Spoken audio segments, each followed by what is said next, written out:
మన family members అందరికీ కూడా ఆంగ్ల నూతన సంవత్సర శుభాకాంక్షలు. ఈ ఇయర్ అందరికీ ఎంతో బాగుండాలని కోరుకుంటున్నానండి. మీ సాయి క్రియేషన్స్. Thank you. ఆన్లో happy new year.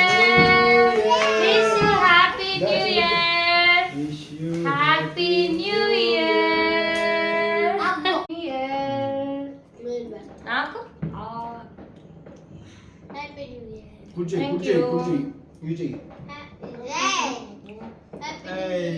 Happy new year.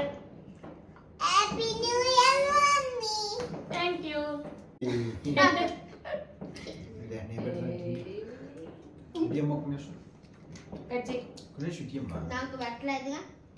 ఇప్పుడు చెప్ప అందరు చెప్పండి హ్యాపీ న్యూ ఇయర్.